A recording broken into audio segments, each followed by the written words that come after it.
മനസ്സിലാക്കി ആ ഒരു പിരിവ് നടത്തിയപ്പോൾ നമുക്ക് മനസ്സിലാക്കി സംഘടനക്ക് അങ്ങനെ ഒരടിത്തറയും നഷ്ടപ്പെട്ടിരുന്നില്ല. പക്ഷേ ഈ പങ്കാളിത്തം ഏത് പരിപാടി നമ്മുടെ തിരുവനന്തപുരത്താണ് നമ്മുടെ എല്ലാ പരിപാടികളും. എനിക്ക് തോന്നുന്നു 86-ന് ശേഷം ഇനിയും ഓർക്കുന്നുണ്ടാവും. അതിനുശേഷം ഞാൻ കേട്ടൊരറിവ് തൃശ്ശൂരിലൊരു സമ്മേളനം നടത്തി. പക്ഷെ അന്നൊക്കെ നമുക്ക് 69 തസ്തിക മാത്രമേ ആരോഗ്യവകുപ്പിലുള്ളൂ. ഡെന്റൽ കോളേജ് 40 തസ്തിക, ESL 9 എനിക്ക് തോന്നുന്നു തുടക്കകാലത്ത് മഞ്ചിനൊക്കെ എല്ലാ തസ്തിക നമുക്കുണ്ട്. അവിടെ സൃഷ്ടിക്കപ്പെട്ടിട്ടില്ല, ഒന്നോ മറ്റോ ആണ് സൃഷ്ടിക്കപ്പെട്ടത്. അപ്പോൾ തൃശ്ശൂരിൽ അവിടെ ഒരു പരീക്ഷണം രാമേന്ദ്രൻ സാറും വാസുദേവൻ സാറും, നിങ്ങൾക്ക് അറിയുമെന്നറിയില്ല, ഈ സംഘടനയുടെ തുടക്കകാലം മുതലുള്ള ഭാരവാഹികളായിരുന്നു ശ്രീ രാമേന്ദ്രൻ സാറ്, വാസുദേവൻ സാറ്. അപ്പോൾ അവർ തൃശ്ശൂരിലാണ് ആദ്യമായിട്ടൊരു വേദി മാറ്റി പരീക്ഷ. നമ്മളൊക്കെ സർവീസിൽ വരുന്നതിന് മുമ്പ് പറഞ്ഞു കേട്ട് അറിയുമ്പോൾ വർഷം എനിക്ക് കൃത്യമായിട്ട് അറിയില്ല. അപ്പോൾ നമ്മുടെ സോവലിൽ ഒരു ഉമ്മർ സാലിക്കൊക്കെ എന്ന് ഞാൻ ലീഡർഷിപ്പിൽ നമ്മൾ സോവലിൽ പ്രസിദ്ധീകരിച്ചു. നിങ്ങൾക്ക് കയ്യിലുണ്ടോ എന്ന് എനിക്കറിയില്ല. സംഘടനകൾ അങ്ങനെ പറഞ്ഞുകൊണ്ടാണ് മുന്നോട്ട് പോകുക. അല്ലാതെ നമ്മൾ ഇപ്പോഴത്തെ പുതിയ വിഷയങ്ങളിൽ മാത്രം അഭിനമിക്കാതെ ഈ സംഘടന എങ്ങനെ രൂപീകരിക്കപ്പെട്ടു, ഇതിൻ്റെ സംഘടന സംവിധാനത്തിൻ്റെ ആവശ്യകത എന്താണ്, സംഘടന ദുർബലമായി നമുക്ക് സംഭവിക്കുന്ന പ്രത്യാഘാതങ്ങൾ എന്താണ്, എന്നീ കാര്യങ്ങളൊക്കെ നമ്മൾ പഠിച്ചാൽ മാത്രമേ ഇതിനുള്ള കൂറ് നമുക്ക് വർദ്ധിപ്പിക്കാൻ വേണ്ടി പറ്റൂ. നമ്മുടെ പൊതുവിഷയങ്ങൾ കേരളത്തിലെ സർവീസ് മേഖല എടുത്താൽ BAയുടെ വിഷയങ്ങളായാലും പെൻഷൻ്റെ പങ്കാളിത്ത പെൻഷൻ്റെ വിഷയങ്ങളായാലും അങ്ങനെ ശബ്ദിക്കാൻ വേണ്ടി നമുക്ക് പ്രധാനപ്പെട്ട കേരള NGO യൂണിയൻ ഉണ്ട്, NGO അസോസിയേഷൻ ഉണ്ട്, ജോയിന്റ് കൗൺസിൽ ഉണ്ട്, NGO സംഘടന, അങ്ങനെ നിങ്ങളൊക്കെ വ്യത്യസ്ത സംഘടനകൾ. ചിലപ്പോൾ നമ്മുടെ കുടുംബ പശ്ചാത്തലത്തിൽ പല രാഷ്ട്രീയ മെമ്പർഷിപ്പ് ഉണ്ടെങ്കിലും KGDHക്ക് അതിർവരമ്പുകളൊന്നുമില്ല. നമുക്ക് എല്ലാ രാഷ്ട്രീയം മാറ്റി വെച്ചുകൊണ്ട് ഇവിടെ എല്ലാവർക്കും മെമ്പർഷിപ്പ്, നമ്മുടെ പ്രൊഫഷന് പ്രാധാന്യം കൊടുത്ത് ഈ പ്രൊഫഷൻ അപ്ഡേറ്റ് ഞാൻ എപ്പോഴും പറയുന്നത് നമ്മുടെ പ്രൊഫഷൻ നമ്മുടെ അഭിമാനം. ആ രീതിയിൽ ചിലപ്പോൾ നമ്മുടെ ഡെന്റൽ ഹൈജീനിസ്റ്റ് ഞാനും ഇവിടെ ഇരിക്കുന്ന എല്ലാവരും നല്ല അക്കാഡമിക്കുള്ള ആൾക്കാരെന്ന് എനിക്കറിയാം. കാരണം ട്രിവാൻഡ്രം ഡെന്റൽ കോളേജ് പഠിക്കുമ്പോൾ ഒരു കാലഘട്ടത്തിൽ എല്ലാവരും 500 മുകളിലോ 4 മാർക്കുള്ള ആൾക്കാരാണ് ഈ പ്രൊഫഷൻ എത്തിച്ചേർന്നത്. ഇപ്പോൾ ഒരു ജോലിയുടെ ആവശ്യാർത്ഥാണ് ഇവിടെ നമുക്കറിയാം, തൊഴിലില്ലായ്മയുടെ പ്രശ്നം കൊണ്ടാണ് നമ്മളൊക്കെ ഈ പ്രൊഫഷൻ എത്തിച്ചത്. ആ ശപിച്ചുകൊണ്ടായിരിക്കും ചിലപ്പോൾ നമ്മൾ ആ കോഴ്സ് പൂർത്തിയാക്കിയിട്ട് ആ സമയത്ത്. കാരണം MDSഉം BDS ഒക്കെ കൂടെ നമ്മൾ ആ ഒരു അവസ്ഥ അങ്ങനെയാണ്. അവിടെ പഠിക്കുമ്പോൾ മനസ്സുകൊണ്ട് ശപിച്ചുകൊണ്ട് നമ്മൾ ഈ കോഴ്സിന് ചേർന്നു. പക്ഷേ തിരിച്ചു വരുമ്പോൾ നമുക്കറിയാം പെട്ടെന്ന് ജോലിയിൽ നമ്മളൊക്കെ ആകെ മാറുന്നൊരു സാഹചര്യം. അപ്പോൾ ഞാൻ പറഞ്ഞു വരുന്നത് മുഖ്യധാര സംഘടനയുടെ പൊതുവിഷയങ്ങൾ, ഗ്രേഡിൻ്റെ വിഷയങ്ങൾ, അങ്ങനെ ജനറലായിട്ടുള്ള വിഷയം ശബ്ദിക്കാൻ സംഘടന ഉണ്ടെങ്കിൽ നമ്മളെ സംബന്ധിച്ച് കുറേയധികം പ്രൊഫഷണൽ വിഷയങ്ങൾ, നമ്മുടെ സീനിയോർ ലിസ്റ്റ്, നമ്മുടെ ഈ ജോലിയുടെ സ്വഭാവമായിട്ട് എപ്പോഴും മറ്റ് പാരാമെഡിക്കലിന് വിഭിന്നമായി സെൻസിറ്റീവ് ആയിട്ടൊരു മേഖലയാണ്, നമ്മുടെ മാത്രം പ്രത്യേകതയാണത്. കാരണം അത് ഒരു വിഷയം വരാൻ കാരണം നമ്മൾ പഠിച്ചിട്ടും അറിയില്ല. ഈ രോഗികൾ വരെ ഏറ്റവും നേരിട്ട് ബന്ധപ്പെടുന്ന ഒരു വിഭാഗം നമ്മുടെ മാത്രം. ലാബില്ല, ഫാർമസി ഇല്ല, എക്സ്റേ ഇല്ല, ഒപ്റ്റോമെട്രിസ്റ്റ് ഇല്ല, റേഡിയോഗ്രാഫർ ഇല്ല, നമ്മളാണ് ഡെന്റൽ മെക്കാനിക്കും ഇല്ല. അപ്പം ഡയറക്റ്റായിട്ട് സ്കെയിലിംഗ് ചെയ്യുന്ന പറയുമ്പോൾ പേഷ്യൻസ് മിക്കവാറും ഡോക്ടർ എന്നുള്ള രീതിയിൽ തന്നെ നമ്മൾ അഭിസംബോധന വിളിക്കുന്നു. അപ്പോൾ അവിടെ ഒരു ഈഗോ ക്ലാഷ് അവിടെ നിന്ന് തന്നെ രൂപാന്തരപ്പെടും. നമ്മുടെ ഒരു ഡിപ്പാർട്ട്മെന്റിൽ ചിലപ്പോൾ എല്ലാ വ്യക്തികളും ഒരുപോലെ ആയിരിക്കുന്നില്ല, ചിലപ്പോൾ അവരുടെ അപ്പിയറൻസ് കൊണ്ട്. ഇപ്പോഴും ഞാൻ വിചാരിക്കും നമ്മുടെ ഹൈജീനിസ്റ്റുകളൊക്കെ മുന്നിൽ നിന്ന് വ്യത്യസ്തമായി എല്ലാവരും സ്മാർട്ടായിട്ടുള്ള ഡോക്ടർമാരുടെ കോമ്പീറ്റ് ചെയ്യുക, അക്കാഡമിക് ആയാലും ഫിസിക്കായാലും അവരൊക്കെ ചിലപ്പോൾ ഡോക്ടറും ഹൈജീനിസ്റ്റും ആരാണ് പബ്ലിക്കിനെ പറഞ്ഞ കാര്യം, അത് നമ്മൾ ഡിപ്ലോമയാണോ ഒരു ഗ്രാജുവേറ്റ് ആണോ. അപ്പോൾ ചില സ്ഥലത്ത് എനിക്ക് ഈഗോ ക്ലാഷ് ആയിട്ട് അവരടിച്ചു കൊടുക്കാനൊരു ശ്രമം അത് മുമ്പേ തന്നെയുണ്ട്.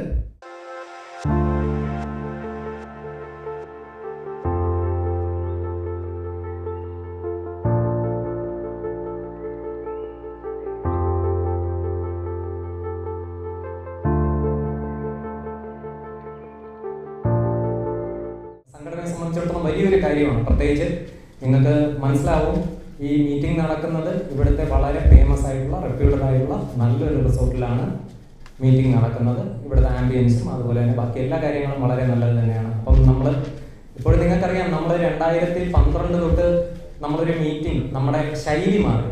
ഒരു പ്രൊഫഷണൽസ് എന്നുള്ള രീതിയിൽ നമ്മുടെ മീറ്റിങ്ങിൻ്റെ ഒരു രീതി തന്നെ മാറി. നമ്മൾ ആദ്യമായിട്ട് അതുവരെ ചെറിയൊരു TB അസോസിയേഷൻ ഹാളിൽ കൊച്ചു മീറ്റിംഗ്, നമ്മുടെ ഡെപ്യൂട്ടിയോ അല്ലെങ്കിൽ ഏതെങ്കിലും ഒരു പ്രൊഫസറോ മാത്രം ഉണ്ടായിരുന്ന ഒരു മീറ്റിംഗ് വിളിക്കുന്ന രീതിയിൽ നിന്ന് നമ്മൾ മാറി തിരുവനന്തപുരത്ത് പ്രശസ്തമായ അമൃത ഹോട്ടലിൽ വെച്ച് തന്നെ ആദ്യം ശശി തരൂർ, അതുപോലെയുള്ള ഒരാളെ നമുക്ക് കൊണ്ടുവരാൻ കഴിഞ്ഞു. ആ ഒരു രീതിയിലേക്ക് നമ്മുടെ നമ്മുടെ ഈ ഒരു പ്രൊഫഷൻ്റെ മീറ്റിംഗ് മാറിയത് അതോടുകൂടിയാണ്. പിന്നെ നിങ്ങൾക്കറിയാം, പിന്നെ ഉണ്ടായിരുന്ന മീറ്റിങ്ങുകളെല്ലാം മറ്റ് പല കാറ്റഗറികളെയും അതുപോലെ തന്നെ നമ്മുടെ കൂടെ വർക്ക് ചെയ്യുന്ന മറ്റുള്ളവരെയൊക്കെ ഞെട്ടിച്ചുകൊണ്ടാണ് നമ്മുടെ ഓരോ മീറ്റിംഗും നടന്നിട്ടുള്ളത്. ഗംഭീര അഭിപ്രായങ്ങളുമായിരുന്നു. അത് ഭാരവാഹികൾ ആരൊക്കെ തന്നെ ആയിക്കോട്ടെ, പക്ഷേ എല്ലാ മീറ്റിങ്ങുകളും ഒന്നിനൊന്നും മെച്ചമായിരുന്നു എന്ന് വേണം പറയാം. ആ കണക്കിന് നോക്കുമ്പോൾ അതിലും ഒരുപടി ഉയർന്നാണ് ഇപ്പോൾ ഈ കണ്ണൂർ ഈ മീറ്റിംഗ് നടക്കുന്ന സ്ഥലവും ഈ മീറ്റിങ്ങിൻ്റെ ഒരുക്കങ്ങളും എന്നെനിക്ക് പറയാൻ കഴിയും. അപ്പം അതിനുവേണ്ടി സഹകരിച്ച നിങ്ങളെ എല്ലാവരെയും ഞാൻ നന്ദി പറയുകയാണ്. വന്നത് കാരണം പാരാമെഡിക്കൽ ആൻഡ് പാരാഡെന്റൽ എന്നുള്ള സാധനം വരുമ്പോൾ അന്നുണ്ടായിരുന്ന ഡെന്റൽ ഹൈജീനിസ്റ്റ് ഡെന്റൽ മെക്കാനിക്കാണ്. ആ ഡെന്റൽ ഹൈജീനിസ്റ്റ് ഡെന്റൽ മെക്കാനിക് എന്നുള്ള ഒറ്റ ബാറിൽ ഇങ്ങനെ ചേർത്ത് വെച്ചപ്പോൾ അത് അവർക്കും കിട്ടി. അങ്ങനെ അവരും അനുഭവിക്കുന്നുണ്ട്. പക്ഷേ ഞാൻ ഇന്ന് പറഞ്ഞു വരുന്നത് നമുക്കിപ്പോൾ ഒരുപാട് കാര്യങ്ങൾ മുന്നിലോട്ട് വരും. ഇപ്പോൾ ഈ നേരത്തെ പറഞ്ഞതുപോലെ നമുക്കിനി എങ്ങനെയെങ്കിലും നേടിയിട്ടുള്ള സ്പെഷ്യൽ റൂൾസാണ്. അന്ന് എനിക്ക് നേരിട്ട് ഓർമ്മയാണ്, ഞാനും നമ്മുടെ ജയേഷ് സാർ കൂടെ പോയെന്ന് രാജീവ് സാനന്ദ സാറിൻ്റെ അധ്യക്ഷതയിൽ ചേർന്ന ഒരു യോഗം HR കമ്മിറ്റി കൂടാൻ അന്ന് പിന്നെ നടന്നില്ല. കാരണം എന്താണെന്ന് നമുക്കറിയാം, നമ്മുടെ ഇവിടുത്തെ രാഷ്ട്രീയ സാഹചര്യം ഒരിക്കലും HR കമ്മിറ്റി വെച്ചിട്ട് ട്രാൻസ്ഫർ ആൻഡ് പോസ്റ്റിങ്ങോ മറ്റു കാര്യങ്ങളോ ചെയ്യാൻ ഒരിക്കലും അനുവദിക്കില്ല. അതുകൊണ്ട് HR കമ്മിറ്റി എത്രത്തോളം മുന്നോട്ട് പോകും എന്ന് നമുക്ക് എല്ലാവർക്കും അറിയാം. പക്ഷേ ആ HR കമ്മിറ്റിയിൽ നമ്മൾ പറഞ്ഞ കാര്യമാണ് HR കമ്മിറ്റിയിൽ ഏറ്റവും വരേണ്ടത് ഒരു എംപ്ലോയർ സാറ്റിസ്ഫാക്ഷൻ. അപ്പോൾ എംപ്ലോയി സാറ്റിസ്ഫാക്ഷന് ഈ പറയുന്ന HR കമ്മിറ്റിയിൽ ഇത് പരിഗണിക്കാൻ കഴിയുമോ സ്പെഷ്യൽ റൂൾസ്? കാരണം നമുക്ക് സ്പെഷ്യൽ റൂൾസ് അമെൻഡ് ചെയ്യാൻ കഴിയുന്നില്ല. എന്തുകൊണ്ടെന്ന് പറഞ്ഞാൽ നമ്മളെ പഴയ ഈ സ്പെഷ്യൽ റൂൾസ് നമുക്ക് കിട്ടുന്നില്ല. അങ്ങനെയാണ് ഇദ്ദേഹം പോയിട്ട് നമ്മുടെ മ്യൂസിയത്തിനുള്ളിൽ, നമ്മുടെ വൈലോപ്പള്ളി സംസ്കൃതി ഭവൻ, ട്രിവാൻഡ്രത്ത് നന്തൻകോട് വൈലോപ്പള്ളി സംസ്കൃതി ഭവനുള്ളിലെ പുരാവസ്തു വകുപ്പിൽ പോയി പഴയ ഫയലുകൾ വരെ തപ്പി. പഴയ ഗവൺമെൻറ് ഗസറ്റ്, ആ ഒരു 64 61 ഗസറ്റ് തപ്പിയെടുത്തിട്ട് പോലും ഈ ഒരു കാര്യം നമുക്കില്ല. അതായത് നമ്മുടെ സ്പെഷ്യൽ റോൾ നിലവിലില്ല. അങ്ങനെയാണ് ഈ ഡെന്റൽ കോളേജുകളിൽ കുട്ടികളെ കൊണ്ട് ലോകായുക്തയിൽ പരാതി കൊടുപ്പിക്കുകയും ലോകായുക്തയുടെ വിധി പ്രകാരം ജ്യോതികുമാർ സാർ എന്ന JDMA എന്ന സമയത്ത് അദ്ദേഹം ഒരു സബ് കമ്മിറ്റി പെട്ടെന്ന് വിളിച്ചുകൂട്ടി ക്വാളിഫിക്കേഷൻ ഫിക്സ് ചെയ്ത് 1 or 2 വീക്സിനുള്ളിൽ തന്നെ അദ്ദേഹം ഒരു സ്പെഷ്യൽ റൂൾസ് ഉണ്ടാക്കി DMEക്ക് വേണ്ടിയിട്ട് സ്പെഷ്യൽ റൂൾ ഉണ്ടാക്കി അദ്ദേഹം ഒരു ഇത് ഫിക്സ് ചെയ്യുകയും ചെയ്തു. അതായത് അന്നത്തെ pre degree plus 2 year diploma course എന്നൊരു സാധനം ഡെന്റൽ മെഡിക്കൽ എഡ്യൂക്കേഷന് വേണ്ടിയിട്ട് ഫിക്സ് ചെയ്യുകയും ചെയ്തു. പക്ഷേ അൺഫോർച്ചുനേറ്റ്ലി ഈ പറഞ്ഞ DHSനോ ESIക്കോ ഇതുവരെയും മറ്റൊരു ഇത് വന്നിട്ടില്ല. അപ്പോൾ നമ്മളെ സംബന്ധിച്ച് ഇനിയുള്ള പ്രധാനപ്പെട്ട കാര്യം നമ്മുടെ ബേസ് ഒന്ന് ശക്തിപ്പെടുത്തുക, നമ്മുടെ ബേസ്മെൻറ്റ് ശക്തിപ്പെടുത്തുക എന്ന് മാത്രമാണ്. കാരണം ഈ ഒരു ഗ്രാജുവേഷൻ കോഴ്സ് മറ്റെല്ലാവരും ഫിസിയോതെറാപ്പി, DMLTക്ക് MSc വരെയുണ്ട്. DMLT എന്നുള്ളത് നേരത്തെ ഉണ്ടായിരുന്ന പോലും ഇപ്പോൾ അവർക്ക് BSc MLT, MSc MLT ഉണ്ട്. അതുപോലെ റേഡിയോഗ്രാഫേഴ്സ്, ഏത് കോഴ്സിനും ഗ്രാജുവേഷനും PG ഉണ്ട്. ഓക്കെ, ഗ്രാജുവേഷനും PG ഉണ്ട്. അതുപോലെ നമുക്ക് ഇപ്പോൾ ഞാൻ അത് പറയാൻ വേണ്ടി ആ ഒരു കാര്യം പറയാൻ വേണ്ടി ഇത്രയും വലിച്ചു നീട്ടി കൊണ്ടുവന്നത്, സോറി. ആ ഒരു കാര്യം നമുക്കൊരു ഗ്രാജുവേഷൻ ഇപ്പോൾ എയിംസിൽ ഓൾ ഇന്ത്യ മെഡിക്കൽ സയൻസിൽ ഇപ്പം ഗ്രാജുവേഷൻ കോഴ്സ് ഉണ്ട്, 3 year ഗ്രാജുവേഷൻ കോഴ്സ്. അതിനെ എങ്ങനെയെങ്കിലും ഇവിടെ കൊണ്ടുവരണം. കാരണം ഓവർ ക്വാളിഫിക്കേഷൻ എന്നത് ഒരു ഡിസ്ക്വാളിഫിക്കേഷനായി പരിഗണിച്ചുകൊണ്ട് 2 റേഡിയോഗ്രാഫേഴ്സിനെ പുറത്താക്കേണ്ടായി. നമുക്ക് ആ ഒരു വിധി കോട്ട് ചെയ്തുകൊണ്ട് നമുക്ക് 3 വർഷത്തെ നമ്മുടെ എയിംസിൻ്റെ കോഴ്സിനെ നമ്മളൊരു ബേസിക് ക്വാളിഫിക്കേഷനാക്കി കൊണ്ടുവരാനായിരിക്കണം ഇനി നമ്മുടെ ഒരു ചലഞ്ച്. നമുക്ക് മുന്നോട്ട് കൊണ്ടുപോകുന്ന ഒരു പ്രോജക്റ്റ് അതായിരിക്കണം എന്നതാണ് എൻ്റെ ഒരു സജഷൻ.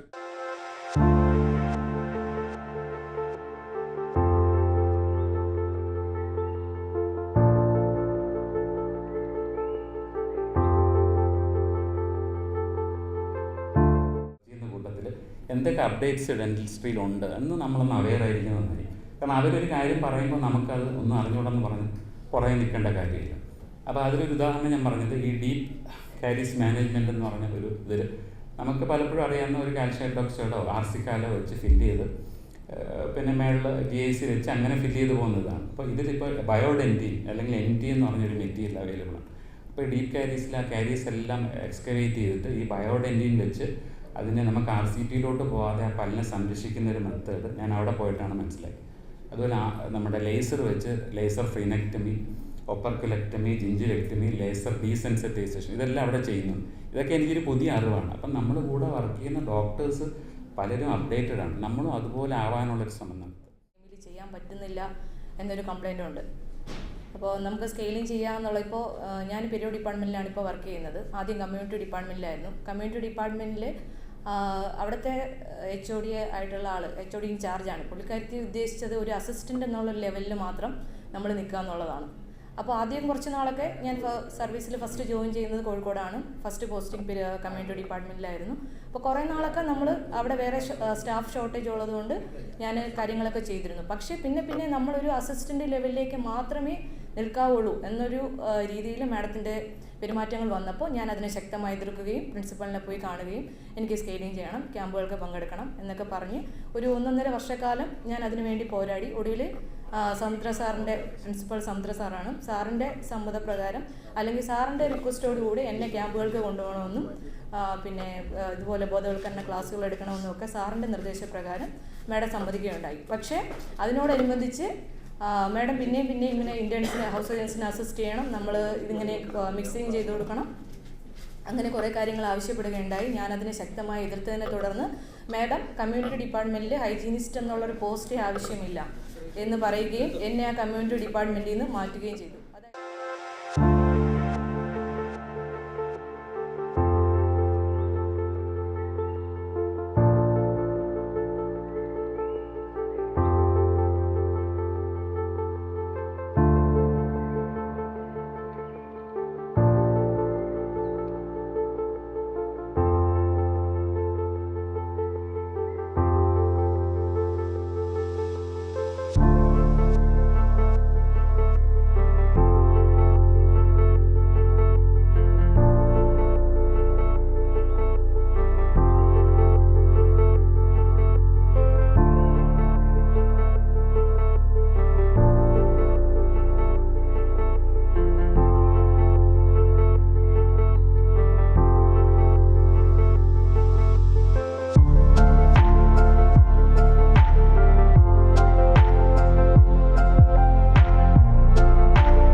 ദന്തരോഗമില്ലാത്തവരാരുമില്ല. ദന്തമുണ്ടോ അവിടെ രോഗമുണ്ട്. അത് ഓരോ വ്യത്യസ്തമായ രൂപത്തിലും ഭാഗത്തിലുമായിരിക്കുന്നു മാത്രമേ ഉള്ളൂ. അതുകൊണ്ട് ധാരാളം ദന്ത ക്ലിനിക്കുകൾ, ദന്ത ആശുപത്രികൾ എന്ന് പറയുന്നത് എല്ലാവരും കാണും. അത് സ്വാഭാവികമായും നമ്മളതിനെ പരിപാലിക്കുന്ന കാര്യത്തിൽ കാണിക്കുന്നത് ചെറിയൊരു പണ്ട് ഇതൊന്നും ഉണ്ടായിരുന്നു. പണ്ടിപ്പോൾ നിങ്ങൾക്കറിയാം, കേട്ടിട്ട് ആവുന്നില്ല. മാവിൻ്റെ ഇല എന്ന് പറഞ്ഞാൽ അവർക്ക് മനസ്സിലാവുമോ? അറിയാമല്ലേ? മാവിൻ്റെ ഇല അത് ഉപയോഗിച്ചുകൊണ്ട് പറ്റിയേക്കുന്നത്. നമ്മൾ തേങ്ങയുടെ ചേരിയില്ല, അത് കട്ട് ചെയ്തിട്ട് ഉമിക്കരി എന്ന് പറഞ്ഞാൽ കേട്ടില്ല. അത് സൗദമാർ കേട്ടിട്ടുണ്ടാവില്ല. ഇപ്പം ഇതൊന്നും അറിയാം. നിങ്ങളാരും അതല്ല കളി പോയ മഞ്ഞ നിറത്തിൽ ആ മഞ്ഞളിൻ്റെ പാക്കറ്റുകളിൽ മഞ്ഞ നിറത്തിൻ്റെ പാക്കറ്റാണ് മഞ്ഞൾ എന്ന് പറയുന്നത്. അതിനകത്ത് മഞ്ഞളാണോ എന്താണെന്ന് ദൈവത്തിന് മാത്രമേ അറിയുള്ളൂ. ഞാൻ പറഞ്ഞത് ആ നിരക്കുള്ള ഒരു ഭക്ഷണ രീതി മാറിയതുകൊണ്ട് ദന്തരോഗം ഏത് സമയത്തും ഉണ്ടാകാനും ഉള്ള ദന്തരോഗം സങ്കീർണമാകാൻ കഴിയുന്നതാണ് നമ്മുടെ ഭക്ഷണ രീതിയും പെരുമാറ്റവും. ഇതാണ് മിക്കവാറും ചിക്കൻ മട്ടൺ അതാണ് കല്യാണങ്ങൾക്കായിരുന്നാലും അതേപോലെ മരണാനന്തര ക്രിയകൾക്ക് പോലും അതാണ്. ഞാനൊരു നാട്ടിൽ ചടങ്ങിൽ പോയപ്പോൾ ബിരിയാണി വേണം ഒരു മരണാനന്തര ക്രിയ ചടങ്ങാണ്. ഞാൻ വിചാരിച്ചു കല്യാണം ഇവിടെ മാറിപ്പോയോ അത് ഇതന്നെ എന്ന് പറഞ്ഞതാണ് ഭക്ഷണ രീതി, ആഹാരക്രമം. ഇതൊക്കെ നമ്മുടെ ദന്തരോഗ വിഷയത്തിൽ ബന്ധപ്പെടുന്നതാണ്. ഈ അടുത്ത കാലത്ത് ഇവിടെ ഹോട്ടലുകൾ ആരോഗ്യവകുപ്പ് പരിശോധിച്ചു, ഒരു ചിക്കൻ കറി പിടിച്ചു. പണ്ടുകാലത്ത് നമ്മുടെ നാട്ടിൽ മാങ്ങ, ചെറിയ മത്സ്യങ്ങൾ വെച്ച് 2 ദിവസം പാകത്ത് കഴിയും, നല്ലതാണ്. ഞാൻ പറഞ്ഞു വന്നത് ആഹാരക്രമങ്ങളും ആരോഗ്യ പരിപാലനവും ദന്തരോഗമായിട്ട് അഭേദ്യമായ ബന്ധമെന്ന് പറയാനാണ്. അത് പല്ലല്ലേ സാരില്ല. നമ്മുടെ ഭക്ഷണം നമ്മുടെ ആമാശയത്തിലേക്ക് പോകുന്നത് പരിപോഷിച്ചുകൊണ്ടാണെന്നാണല്ലോ വെപ്പ് ചാലക്കാറുണ്ടോ. നമ്മൾ തിരക്കിട്ടാണ് നമ്മളൊക്കെ ഇതാണ് വാരി വിഴുന്നവര. പരിപാടിക്ക് പോകുമ്പോഴേക്കുന്നവരെ വേഗം നോക്കും അവിടെ അധ്യക്ഷൻ പ്രസംഗം തുടങ്ങി വിടുന്നേ. അപ്പോൾ ഇവിടെ വാരി വലിച്ച് തിന്നു എന്തെന്താണെന്ന് തന്നെ മനസ്സിലാകാതെ അത് വിഴുകയാണ്. ട്രെയിനിന് പോകുമ്പോഴും അങ്ങനെയാണ്. പരിപാടിക്ക് പോയി ഇതന്നെ നിങ്ങൾ അങ്ങനെ ജോലി സംബന്ധിച്ച് പോകുമ്പോൾ നിങ്ങൾക്ക് ഭക്ഷണപദാർത്ഥം ബന്ധിട്ടുണ്ടോ എന്താണ് കൊണ്ടുവന്നത് ഒന്നും പറയാൻ കഴിയില്ല. അപ്പോൾ ആഹാരക്രമങ്ങൾ നമ്മുടെ ജീവിത രീതി ഇതിലൊക്കെ അടിസ്ഥാനപരമായ മാറ്റം വരുത്തുന്ന ഒരു കാലഘട്ടമായി. പണ്ട് വാങ്ങിയതിൻ്റെ ചേരി പുളിശ്ശേരിയൊക്കെ തേച്ചിക്കുന്ന കാലത്ത് ദന്തരോഗം ഉണ്ടായിട്ടേ ഇപ്പോൾ ഉള്ള പോലെ. അന്നത് നല്ല പ്രകാശപൂർണമായ നല്ല പല്ല്, ഇതിനൊരു കുഴപ്പമുണ്ടായിട്ടില്ല. പക്ഷേ ജീവിതക്രമങ്ങൾ മാറി വന്നതോടുകൂടി പരിഷ്കാരങ്ങളും യാന്ത്രിക ശാസ്ത്രീയ മാറ്റങ്ങൾ ഉണ്ടായതോടുകൂടി ദന്തരോഗം വ്യാപകമായി മാറി. അതിൻ്റെ ആരോഗ്യപരമായ പ്രശ്നങ്ങൾ ആരോഗ്യ കേരളം എന്ന് പറയുന്നത് സാക്ഷാത്കരിക്കാൻ ശ്രമങ്ങളിൽ ദന്തങ്ങൾക്കും ദന്തപരിപാലനത്തിനും ഒക്കെ മുഖ്യമായ പങ്ക് വഹിക്കാറുണ്ട് എന്നാണ് എൻ്റെ ഇത് മനസ്സിലാക്കുന്നത്. ശാസ്ത്രീയമായി നിങ്ങൾക്ക് അറിയാം. അതുകൊണ്ട് നിങ്ങൾ ഇവിടെ ഇതിൻ്റെ ഡോക്ടർമാർ അതുമായി ശാസ്ത്രീയമായി കൈകാര്യം ചെയ്തവരാണ്. നിങ്ങൾ ചർച്ച ചെയ്ത് നിങ്ങൾക്ക് എന്തെല്ലാം കാര്യങ്ങൾ വേണമെന്നൊക്കെ ആലോചിക്കാം. പക്ഷേ നമ്മുടെ നാട്ടിൽ ബഹുജനങ്ങളുണ്ടല്ലോ, ആര് ബോധ്യപ്പെടുത്തു? അവരും കൂടി ബോധ്യപ്പെടുത്താനല്ലേ ഇത് നടക്കും. അവരെ ബോധ്യപ്പെടുത്തി ശാസ്ത്രബോധമൊക്കെ വന്നു കഴിഞ്ഞാൽ പിന്നെ ദന്ത ഡോക്ടർമാർക്ക് ജോലി ഉണ്ടാവില്ല, വേറെ കാര്യം.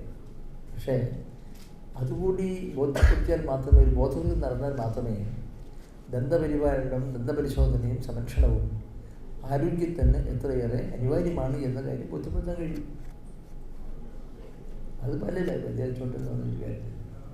ഇതിപ്പോൾ എന്തെല്ലാം വരികയാണ്, ഏതെല്ലാം പേസ്റ്റാണ് വരുന്നത്. അന്ന് ഉമിക്കരിയും ചേരിയിലും ഉപയോഗിക്കുന്ന കാലത്തുണ്ടായതാണ്. അതിൽ എത്രയോ രൂക്ഷമല്ലേ ഇപ്പോഴത്തെ ദന്തരോഗം.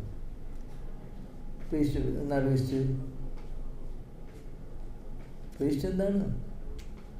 അത് ബഹുരാഷ്ട്ര കുത്തക കമ്പനിക്കാരൻ ഉണ്ടാക്കിയിട്ട് വിതരണം ചെയ്യുന്നതാണ് പേസ്റ്റ്.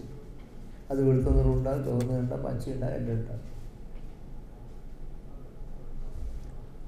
അത് എന്താണ് എന്ന് ആരും പരിശോധിച്ചിട്ടുണ്ടോ? പേസ്റ്റ്. അപ്പം അതുകൊണ്ട് പറഞ്ഞു വന്നത് നമ്മുടെ പരിഷ്കൃതമായ കാലഘട്ടത്തിനായിരുന്നാലും ഒരു ശാസ്ത്രബോധത്തിൻ്റെ സ്വാധീനം നമ്മുടെ ജീവിതചര്യകളിൽ അനുസന്ധാനം ചെയ്തില്ല എങ്കിൽ എങ്ങനെയുണ്ടാവും? ആരോഗ്യ കേരളം ദുർഭാഗ്യം പിടിച്ച് ആരോഗ്യ കേരളത്തിന് വിഷമിക്കണമെന്ന് പറയാൻ നേരെ അതെതിരെ ജീവിക്കാം. അപ്പോൾ നമ്മുടെ ജീവിതചര്യകളിലും ഒരു അനുഷ്ഠാനബോധത്തോടുകൂടി ദന്ത സംരക്ഷണ പരിപാലന പ്രക്രിയ കൂടി നടത്തുന്നില്ലെങ്കിൽ ദന്തപരിശോധനയും ദന്തസംരക്ഷണവും ആരോഗ്യ കേരളത്തിൻ്റെ ഒരു ഭാഗമാണ് എന്ന് ബോധ്യപ്പെടുത്താൻ കഴിഞ്ഞില്ലെങ്കിൽ ദന്തരോഗത്തിന് വഴിക്ക് പോകും, മറ്റു കാര്യങ്ങൾ ഇതുപോലെ നടക്കും എന്നാണ് വ്യക്തിപരമായിട്ട് എനിക്ക് സർക്കാരിൻ്റെ ഒരു നയത്തിൻ്റെ ഭാഗമായിട്ട് തന്നെ എൻ്റെ വ്യക്തിപരമായ ഒരു ഉൾക്കണ്ഠ ഞാൻ പറഞ്ഞു. അതുകൊണ്ട് നിങ്ങളുടെ ഈ കൂട്ടായ്മ തീർച്ചയായും ഇതിൻ്റെ നിങ്ങളുടെ വർഗപരമായി നിങ്ങളുടെ ആവശ്യങ്ങളും അവകാശങ്ങളും അതൊക്കെ പറഞ്ഞ് അതിനുവേണ്ടി ശ്രമങ്ങൾ നടത്തണം. അത് ശ്രമങ്ങളിൽ ഞങ്ങൾക്കെല്ലാം നിങ്ങൾ ചെയ്യാൻ കഴിയുന്ന കാര്യങ്ങളുണ്ടെങ്കിൽ അത് നിങ്ങളുടെ കൂടെ നിന്ന് ആ കാര്യങ്ങൾ അറിയിക്കേണ്ടവരെ അറിയിക്കാനും ആ കാര്യങ്ങൾ നേടിയെടുക്കാനുള്ള ശ്രമങ്ങളിൽ വീഡിയോ പങ്കുവഹിക്കാനും തയ്യാറായിരിക്കും ഞങ്ങളൊക്കെ. പക്ഷെ അതിനപ്പുറത്ത് ഇത് ഒരു ആരോഗ്യ കേരളത്തിൻ്റെ അഭികരണ പദ്ധതിയുടെ ഭാഗമായി നടത്തുന്ന ആരോഗ്യ പരിപാലന രംഗത്ത് സുപ്രധാനമായി പങ്കുവഹിക്കുന്ന ദന്തപരിശോധനയും ദന്തസംരക്ഷണവും ആരോഗ്യ കേരളത്തിൻ്റെ മുഖ്യമായ ഒരു ഘടകമാണ് എന്നാണ് എൻ്റെ വിനീതമായ വിശ്വാസം. അത് സംരക്ഷിക്കാനും പ്രാവർത്തികമാക്കാൻ കഴിയുന്ന ഉത്തരവാദിത്വബോധം നിങ്ങളുടെ വർഗപരമായ വിഷയങ്ങളെക്കുറിച്ച് ആലോചിച്ച് നിങ്ങളുടേതായ കാര്യങ്ങൾ ചർച്ച ചെയ്യുന്നതോടൊപ്പം അത് എല്ലാം നിങ്ങൾ രംഗത്തിറങ്ങി ജനങ്ങളെ ബോധ്യപ്പെടുത്താൻ വേണ്ടി ജാഥന്നല്ല ഞാൻ പറഞ്ഞത്. പക്ഷേ അത് സർക്കാരും ചെയ്യണം. നിങ്ങൾ നിർദ്ദേശം അനുസരിച്ച് ചെയ്താലും ദന്തരോഗ വിമുക്തി ഒരു യാഥാർത്ഥ്യമാക്കാൻ കഴിയും. ചെറിയ കുട്ടികൾ തൊട്ട് ദന്തരോഗമുണ്ട്, മുതിർന്നവർക്കുണ്ട്, എല്ലാമുണ്ട്. അതുകൊണ്ട് ദന്തം സൂക്ഷിക്കേണ്ടതാണ്. ദന്തപരിശോധനയും ദന്തപരിപാലനവും ആരോഗ്യ കേരളത്തിൻ്റെ സുപ്രധാനമായ ഘടകമാണ് എന്ന് ജനങ്ങളെ കൂടി ബോധ്യപ്പെടുത്തുന്നതിന് സാധിക്കത്തക്ക നിലയിൽ നിങ്ങൾക്ക് എന്നല്ല നമുക്ക് എന്നാണ് ഞാൻ പറയുന്നത്. അതിന് കൂട്ടായി ശ്രമിക്കാൻ കഴിയട്ടെ എന്ന് മാത്രം ആഗ്രഹിച്ചുകൊണ്ട് ആശംസിച്ചുകൊണ്ട് പ്രാർത്ഥിച്ചുകൊണ്ട് നിങ്ങളുടെ ഈ സംഗമത്തിൻ്റെ ഔപചാരികമായ ഉദ്ഘാടനകർമ്മം സ്നേഹാദര പരിസരം സന്തോഷ പരിസരം നിർവഹിച്ചതായി അറിയിച്ചുകൊണ്ട് നിങ്ങൾക്കെല്ലാം അതിലാരോഗ്യവും സന്തോഷവും സമൃദ്ധിയും ഐശ്വര്യം നിറഞ്ഞ ഒരു പുതുവർഷം കൂടി ഉണ്ടാകട്ടെ എന്ന് ഞാൻ ആശംസിക്കുകയും പ്രാർത്ഥിക്കുകയും ചെയ്തുകൊണ്ട് പോകാൻ അനുവാദം നൽകണമെന്ന അപേക്ഷയോടുകൂടി എൻ്റെ വാക്കുകൾ ഉപസംഹരിക്കുന്നു. നമസ്കാരം.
കുറെ ആൾക്കാരെ നമുക്ക് നേരിട്ട് അറിയുന്നവരാണ്. അപ്പോൾ കൂടെ വർക്ക് ചെയ്ത സമയത്ത് ആ ചേട്ടനൊക്കെ ഒരുപാട് ഇങ്ങനെ ആശയങ്ങൾ പറഞ്ഞ് സ്ഥിരമായിട്ട് നമുക്ക് താല്പര്യമുള്ള കാര്യങ്ങൾ ആണ് ഇവർ പറയാറുള്ളത്. നമ്മൾ വെറുതെ ഒരു സൗഹൃദത്തിന്റെ പേരിൽ മാത്രം വന്നതല്ല, ശരിക്ക് ഒരു പൊതുവേദിയിൽ ഇങ്ങനെയുള്ള കുറെ കാര്യങ്ങൾ പറയണമെന്ന് എനിക്ക് ആഗ്രഹം ഉണ്ടായിട്ട് തന്നെ വന്നതാണ്. നമുക്കറിയാം, നമ്മുടെ ഈ കേരള മോഡൽ ഒരു ലോകത്ത് തന്നെ പ്രമുഖമായിട്ടുള്ള ഒരു ആരോഗ്യ മോഡൽ എന്ന് നമ്മൾ വാഴ്ത്തി പാടാറുണ്ട്. അത് അങ്ങനെ തന്നെയാണ്, ഒരുപാട് മെച്ചങ്ങൾ നമുക്കുണ്ട്. പക്ഷേ അത് ഇതെങ്ങനെ വന്നു എന്ന് ചോദിച്ചു കഴിഞ്ഞാൽ ക്രിസ്ത്യൻ മിഷണറിമാർ ഒരു കാലത്ത് ഈ കാര്യങ്ങൾ ചെയ്തുകൊണ്ടിരുന്നു. അങ്ങനെ വെസ്റ്റേൺ ആ രീതിയിലുള്ള മോഡേൺ മെഡിസിൻ്റെ അടിത്തറ വന്നു. അതിനുശേഷം നാട്ടുരാജാക്കന്മാരും അതുപോലെ തുടർന്ന് വന്ന സർക്കാരുകളെല്ലാം ഇതേ നയങ്ങൾ തന്നെ ഇതേ മാതൃകയിൽ തന്നെ പിന്തുടർന്ന് അങ്ങനെ നമ്മൾ ഒരു നമ്പർ 1 പോലെ ആയി ഇന്ത്യയിൽ തന്നെ ആരോഗ്യത്തിൽ. പക്ഷേ ഇനിയിപ്പം വരാൻ പോകുന്നത് നമ്മൾ ഈ ഒരു കാര്യത്തിൽ മാത്രം നിന്ന് കഴിഞ്ഞാൽ അത് കാലഹരണപ്പെട്ടുകൊണ്ടിരിക്കും. തീർച്ചയായിട്ടും നമുക്ക് ഇതുപോലെയുള്ള ഹൈജീനിസ്റ്റുകൾ ഇപ്പോൾ ഉയർത്തിവിട്ടിരിക്കുന്ന ആ ഒരു വിഷയമാണ് ഏറ്റവും അധികം പ്രാധാന്യമുള്ളത്. അതായത് നമ്മൾ അസുഖങ്ങൾ പ്രിവെന്റ് ചെയ്യുക, വലിയ കാര്യമായിട്ട് അസുഖങ്ങൾ അങ്ങേയറ്റം എത്തിയിട്ട് ചികിത്സിക്കുന്ന ഒരു രീതി തന്നെയാണ് നമ്മുടെ സമൂഹത്തിൽ നിലനിൽക്കുന്നത്. നമ്മുടെ ആരോഗ്യ മേഖലയിൽ ഇതിനെതിരെ നമ്മൾ തിയറിയിൽ പഠിക്കുന്നുണ്ടെങ്കിൽ പോലും അസുഖങ്ങൾ തടഞ്ഞു വെച്ച് അങ്ങനെ അതിലൂടെ സർക്കാരിന് ഭീമമായ ചെലവ് പൊതുജന ആരോഗ്യ മേഖലയിൽ നമുക്ക് ഇങ്ങനെ അസുഖങ്ങൾ തടയാനായിട്ട് വരുന്ന ഒരു ചെലവിനേക്കാളും എത്രയോ ഇരട്ടിയാണ് വരുന്നത്. ഇപ്പോൾ വലിയ രീതിയിൽ അസുഖങ്ങൾ ബാധിച്ച ആളുകൾ ചികിത്സയ്ക്ക് വരുമ്പോൾ. ഇനി ഇതേ കാര്യം തന്നെ നമ്മൾ രോഗികളുടെ ഭാഗത്ത് ചിന്തിച്ചാൽ, അസുഖം മൂർച്ഛിച്ച ശേഷം ചികിത്സിക്കുമ്പോൾ വലിയ ചെലവ് ഓരോ രോഗിക്കും വരുന്നു. എന്നാൽ അവരൊരു പീരിയോഡിക്കൽ ആയിട്ടൊരു ചെക്കപ്പിന് വരുമ്പോൾ അവർക്ക് വളരെ ചെറിയൊരു തുക മാത്രമേ വരുന്നുള്ളൂ. ഈ ഒരു കാര്യം ഏറ്റവും അധികം പ്രസക്തമായിട്ടുള്ള ഒരു മേഖലയാണ് നമ്മുടെ ദന്താരോഗ്യ മേഖല. എല്ലാവർക്കും അറിയാം, നമ്മുടെ ഒരു 99% ഡെന്റൽ ഡിസീസുകളും നമ്മൾ ഒരു 6 മാസത്തിൽ ഒരിക്കലെങ്കിലും ഒരു ചെക്കപ്പ്, അതുപോലെ ആവശ്യമായുള്ളവർക്ക് അന്നേരമുള്ള ചെറിയ ക്യാരീസ് അടച്ചു കൊടുക്കുകയോ അല്ലെങ്കിൽ വലിയ കാൽക്കുലസ് ഉള്ളവർക്കൊന്ന് ക്ലീൻ ചെയ്ത് കൊടുത്താൽ തീരുന്ന പ്രശ്നങ്ങളേ ഉള്ളൂ. അതുകൊണ്ട് തന്നെ നമുക്ക് 99% ആളുകളുടെ ഈ ദന്താരോഗ്യം നല്ല രീതിയിൽ നിലനിർത്താൻ പറ്റും. അപ്പൊ ഇതിനെന്താ ചെയ്യേണ്ടതെന്ന് വെച്ച് കഴിഞ്ഞാൽ നമ്മളെല്ലാം ചിന്തിക്കേണ്ടത് നമ്മുടെ ജീവിതം നല്ല രീതിയിൽ കൊണ്ടുപോകുന്ന കൂടെ തന്നെ നമ്മൾ വർക്ക് ചെയ്യുന്ന ആ ഒരു മേഖലയിൽ ഒരു മാറ്റം വരുത്താൻ നമ്മളെ കൊണ്ട് പറ്റണം. അപ്പൊ ചിലപ്പോൾ ആളുകൾ ചിന്തിക്കും, അതായത് നമ്മുടെ ആരോഗ്യ മേഖല ഉള്ളവർ തന്നെ ചിന്തിക്കും, അങ്ങനെ ഈ അസുഖങ്ങളെല്ലാം ഇങ്ങനെ തുടച്ചു നീക്കി കഴിഞ്ഞാൽ പിന്നെ നമുക്ക് എങ്ങനെ ജീവിക്കാൻ പറ്റും? ആ രീതിയിലൊക്കെ വളരെ വിദ്യാഭ്യാസമുള്ളവരൊക്കെ പറയുന്നത് കേൾക്കാം. പക്ഷെ ഒരിക്കലും അങ്ങനെയല്ല. ഈ ഡെന്റൽ അവയർനെസ് നമ്മൾ വ്യാപകമായിട്ട് പ്രചരിപ്പിച്ചു കഴിഞ്ഞാൽ തീർച്ചയായിട്ടും ഓരോ വ്യക്തിയും ഒരു ഡെന്റിസ്റ്റിനെ കാണുന്ന ഒരു അവസ്ഥ വരിക, അതിനോട് ചേർന്ന് ഡെന്റൽ ഹൈജീനിസ്റ്റിനെ കാണുന്ന അവസ്ഥ വരിക. അങ്ങനെ ഒരു അവസ്ഥ ഒന്ന് സങ്കല്പിച്ച് നോക്കുക. ഇവിടെ ആളുകൾക്ക് നമ്മുടെ പ്രൊഫഷനുകളിൽ എന്താണ് ആവശ്യത്തിന് കെയർ കിട്ടാത്തൊരവസ്ഥയാണ് വരിക, ഓരോരുത്തരും ഈ ഒരു പോസ്റ്റിലൂടെ കടന്നു പോവുകയാണെങ്കിൽ. പക്ഷെ അതിന് നമ്മൾ ഇതിൽ അല്പമെങ്കിലും പ്രാവർത്തികമാക്കണമെങ്കിൽ ഇപ്പം ഡെന്റൽ ഹൈജീനിസ്റ്റുകൾ മുൻകൈ എടുത്ത് ചെയ്യുന്ന പോലെ വ്യാപകമായിട്ട് ബോധവൽക്കരണം. ഇപ്പൊ ഞാന് കണ്ണൂർ ജില്ലാശുപത്രി വർക്ക് ചെയ്യുന്ന സമയത്ത് ഈ മേഖലയിൽ നിവേദനങ്ങളൊക്കെ അജയനോട് കൂടെ ചേർന്ന് കൊടുക്കും.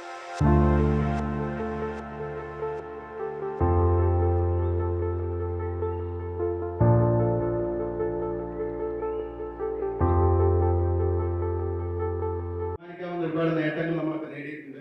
എങ്കിൽ പോലും ഇനി വരാനുള്ള കാലഘട്ടം നമ്മളിപ്പോ കണ്ടു. കഴിഞ്ഞ ബജറ്റിൽ പറഞ്ഞു എത്ര 450 നമ്മളെ ലോകബാങ്ക് സഹായത്തോടു കൂടി പൊതുജനാരോഗ്യ രംഗത്ത് വിപ്ലവകരമായ മാറ്റങ്ങൾ വരുത്താൻ ഗവൺമെന്റ് ഉദ്ദേശിക്കുകയാണ്. ആ പൊതുജനാരോഗ്യം കഴിഞ്ഞ ബജറ്റിൽ തന്നെ ഗവൺമെന്റ് പ്രഖ്യാപിച്ചതാണ്. പൊതുജനാരോഗ്യത്തെ വേറൊരു വിഭാഗമാക്കി മാറ്റി പബ്ലിക് ഹെൽത്ത് ഡെന്റിസ്ട്രിയെ വേറൊരു വിഭാഗവും ഈ ചികിത്സാ വിഭാഗത്തെ വേറൊരു വിഭാഗമായിട്ട് മാറ്റാൻ പോവുകയാണ്. അപ്പൊ അങ്ങനെ മാറ്റുമ്പോൾ പബ്ലിക് ഡെന്റിസ്ട്രിയിൽ നമുക്കുള്ള സ്ഥാനം നമ്മൾ തീർച്ചയായിട്ടും നിർവഹിച്ചു കൊടുക്കേണ്ടി വരും. നമുക്ക് ഇങ്ങനെ ഒരു സ്ഥാനം ഉണ്ടെന്നുള്ളത് നമ്മൾ മുതിർന്ന നേതാക്കന്മാരെ അറിയിക്കുകയും നമ്മൾ സംസ്ഥാന തലത്തിലേത് ഗവൺമെന്റ് മുന്നിൽ കൊണ്ടുവരികയും ചെയ്താൽ തീർച്ചയായിട്ടും നമുക്ക് അതിന്റെ പ്രയോജനം ഉണ്ടാവും. പബ്ലിക് ഹെൽത്ത് ഡെന്റിസ്ട്രിയിലെ നമുക്ക് ഈ ഹെൽത്ത് ആരോഗ്യ രംഗത്തെ ഏറ്റവും താഴേക്കുള്ള PHC ലെവലില് നമ്മളുടെയൊക്കെ പോസ്റ്റുകൾ ഉണ്ടാവേണ്ടതിന്റെ ആവശ്യകത ഇന്ന് വർദ്ധിച്ചു വരുന്ന ഒരു സാഹചര്യമാണ്. ആ ഒരു ആവശ്യകത മുന്നിൽ നിർത്തിക്കൊണ്ടുള്ള പ്രവർത്തനങ്ങളിൽ നിങ്ങളൊക്കെ മുന്നിൽ ഉണ്ടാവണം. അതിനൊക്കെ ഞങ്ങളൊക്കെ പിന്താങ്ങാനായിട്ടുണ്ടാവും എന്നുള്ളത് മാത്രം നമുക്ക് പറയാൻ പറ്റും. കാരണം സർവീസിൽ ഇരിക്കുന്ന ആൾക്കാരുടെ ആവശ്യമല്ല പുതിയ കാറ്റഗറി ഉണ്ട്, പുതിയ തസ്തികകൾ ഉണ്ടാക്കുക എന്നുള്ളത്. അതോടൊപ്പം ഒന്നുകൂടെ സൂചിപ്പിക്കാനുള്ളത്, നിങ്ങളിപ്പോ നിവേദനം കൊടുത്ത കാര്യമാണ്. അതിനെ ഒരു അപ്ഡേഷൻ ഉള്ളതെന്ന് പറഞ്ഞാൽ കഴിഞ്ഞ ഒരു മാസം മുന്നേ എന്റെ സുഹൃത്ത് പോയി അന്വേഷിച്ചപ്പോൾ പറഞ്ഞത് അത് ഫിനാൻസിന്റെ നോഡുകൾ കിട്ടിക്കഴിഞ്ഞാൽ നമുക്ക് ആ ഒരു 5 പോസ്റ്റ് ക്രിയേറ്റ് ചെയ്ത് സാധ്യമാകും എന്നുള്ളതാണ്. പ്രവർത്തനത്തിനും മറ്റും ഇറങ്ങിത്തിരിക്കേണ്ടതുള്ളൂ എന്നുകൂടി ഞാൻ സൂചിപ്പിക്കുകയാണ്. ഇത്തരം വിമർശനങ്ങളായിട്ടല്ല, നിർദ്ദേശങ്ങളാണ്, അവരുടെ ഭാഗത്തു നിന്നുള്ള ചില അഭിപ്രായങ്ങളാണ് എന്ന് മാത്രമേ നമ്മൾ കാണേണ്ടതുള്ളൂ. അത് അവർ ഉപയോഗിക്കുന്ന അതേ ഭാഷയും ശൈലിയിലും നമ്മളത് കടം കൊണ്ട് നമ്മളത് മനോഗതയായിട്ടൊക്കെ സ്വീകരിച്ചു കഴിഞ്ഞാൽ ഒരു സംഘടനാ പ്രവർത്തനം നടക്കൂല. ഇത് ഏത് രാഷ്ട്രീയ പ്രസ്ഥാനങ്ങളിലും സംഘടനാ സംവിധാനങ്ങളിലും ഇന്നത്തെ കാലഘട്ടത്തിന്റെ ഒരു സ്വഭാവമാണത്. അതുകൊണ്ട് തന്നെ നമ്മൾ അതിനെ വിമർശനങ്ങൾ എന്ന് പറയാനല്ല ഞാൻ ആഗ്രഹിക്കുന്നത്. അതിനെ ചില നിർദ്ദേശങ്ങളായിട്ടോ ചില തിരുത്തലുകളായിട്ടോ എന്ന് മാത്രമേ നമ്മൾ കാണേണ്ടതുള്ളൂ. അപ്പോൾ അതൊക്കെ ഇതിന്റെ ഒരു സ്വാഭാവികമായ പരിണതിയാണ്, സംഘടനാ പ്രവർത്തനത്തിൽ നമുക്കുണ്ടായിത്തീരേണ്ട ചില കാര്യങ്ങളാണ് എന്നതും. അപ്പോൾ നമ്മൾ ഇപ്പൊ ഇവിടെ ഇരുന്ന ആളുകളാണ് ഇതിനെ കുറിച്ചൊക്കെ ബോധമുള്ളത്. ഇനി നമ്മൾ 2 വാക്ക് വാട്സാപ്പിൽ പോസ്റ്റ് ചെയ്യുമ്പോൾ 2 വട്ടം ആലോചിക്കും. ഇത് കേൾക്കുന്ന ആളുകൾ, ഞാൻ ഇങ്ങനെ പറയുമ്പോൾ ഒരു പൊതുജന മധ്യത്തിലാണ് ഞാൻ ഈ പബ്ലിക് പ്ലാറ്റ്ഫോമിൽ പറയുമ്പോൾ മറ്റുള്ളവരുടെ ഹൃദയങ്ങളെ ഞാൻ എത്രമാത്രം വ്രണപ്പെടുത്തുന്നു, വേദനിപ്പിക്കുന്നു എന്ന് നമ്മൾ തിരിച്ചറിയും. പക്ഷെ വരാത്ത ആളുകൾ തുടർന്നും ഇത് എഴുതിക്കൊണ്ടിരിക്കും. നമ്മളിവിടെ വെച്ച് ഈ ഭാരവാഹിത്വം അനുഭവിച്ച ആളുകൾ മുൾക്കിരീടങ്ങൾ കൊണ്ട് നടക്കുകയായിരുന്നു എന്ന യാഥാർത്ഥ്യം നമ്മൾ പലപ്പോഴും തിരിച്ചറിയപ്പെടാതെ പോവുകയും ചെയ്യും. അപ്പോൾ നമുക്കിതൊരു പാഠമായി തീരേണ്ടതുണ്ട്. ഇത് ഈ ഒരു ഹൈജീനിസ്റ്റ് ഗ്രൂപ്പിൽ മാത്രമല്ല, നമ്മുടെ ഫാമിലി ഗ്രൂപ്പിലും നമ്മൾ ഇടപെടുന്ന പബ്ലിക് പ്ലാറ്റ്ഫോമുകളിലൊക്കെ ഈ ഒരു സംസ്കാരം, അതൊരു കൾച്ചറാണ്. അതെല്ലാവർക്കും ഭൂഷണമായതൊന്നുമല്ലല്ലോ. നമ്മൾ പറയല്ലോ അന്തസ്, ആഭിജാത്യം എന്നൊക്കെ, അതൊക്കെ സോഷ്യൽ മീഡിയയിലും കൂടി ഉള്ളതാണ്. ആ ഒരു കൾച്ചർ നമ്മൾ സ്വായത്തമാക്കേണ്ടതുണ്ട്. ഏതായാലും വളരെ പ്രൗഢമായ ഈ പരിപാടിയിൽ എല്ലാവരുടെയും സാന്നിധ്യം വളരെ വിലപ്പെട്ടതാണ്. പ്രയാസങ്ങൾ സഹിച്ച് കുടുംബപരമായിട്ടും ഔദ്യോഗികമായിട്ടും ആരോഗ്യപരമായിട്ടും പ്രയാസങ്ങൾ സഹിച്ചുകൊണ്ടാണ് നമ്മൾ എല്ലാവരും ഇവിടെ എത്തിയിട്ടുള്ളത്. നമ്മുടെ ഈ പരിപാടി വളരെ നല്ല രീതിയിലുള്ള ഉദ്ഘാടന സെഷൻ നിർവഹിച്ച ശ്രീ രാമചന്ദ്രൻ കടന്നപ്പള്ളി, ബഹുമാനപ്പെട്ട മന്ത്രി, അദ്ദേഹത്തിനുള്ള കടപ്പാട് നന്ദി അറിയിക്കുകയാണ്.